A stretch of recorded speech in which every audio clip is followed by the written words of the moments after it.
We're continuing our study of the Seminar of Jacques Lacan, Book 1, Freud's Papers on Technique, 1953 to 1954. This time we are looking at On Narcissism, Chapter 9, which is a confusing lesson from Lacan, but let's do our best. This chapter contains a lot of Lacan's concepts, which are given rather scattershot and in contradiction sometimes with how a later Lacan will explain the concepts. In some cases, he will even abandon these concepts later and update them with new ones. On Narcissism begins with Lacan's distinction between the three registers of the symbolic, the imaginary, and the real. This early Lacan stresses the importance of the register of the symbolic over others for the therapeutic work.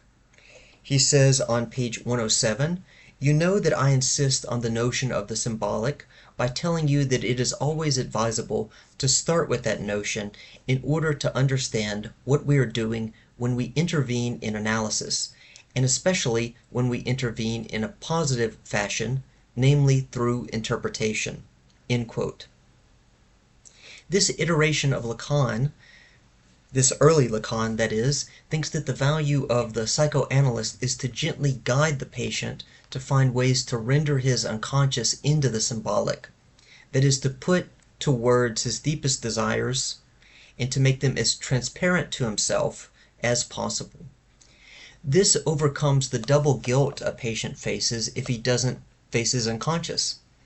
We say the guilt is doubled because first, the patient does not act on his desires and feels guilty for the denial.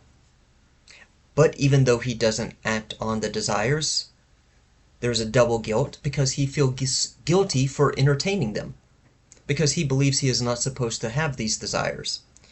There are surely some people who have severe psychopathologies and who have fantasies of extreme transgressions that one ought not entertain.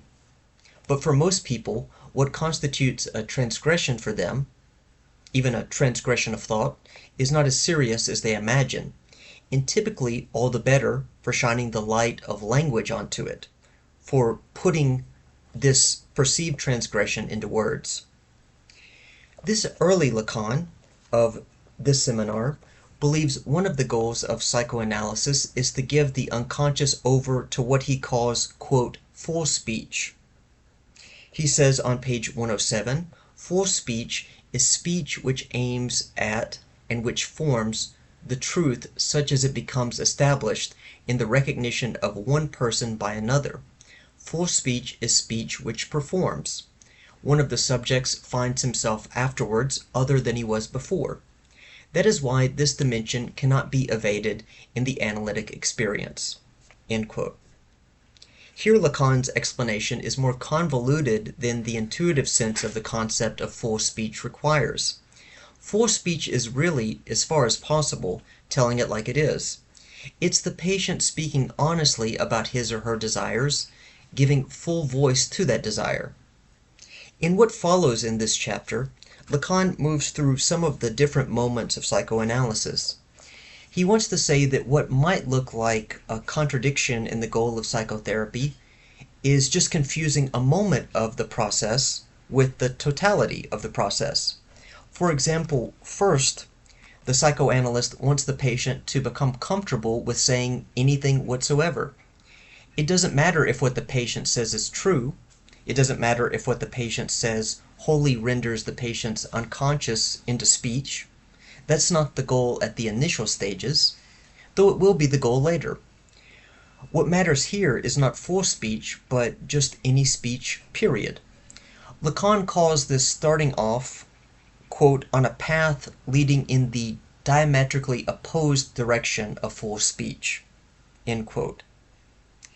For the final part of this lesson, on page 116, Lacan focuses on Freud's distinction between the neurotic and the psychotic and stresses how crucial the distinction is to the therapeutic work, because these two different types of pathology have extremely different relationships, and they necessitate different conceptualizations to reality. This is a point Lacan will clarify in his own terms as he develops his concept through his career and as he shares in his seminars as he goes on. So we'll have more occasion to dwell on this distinction later. Let's go ahead and stop there, though. Thank you for listening.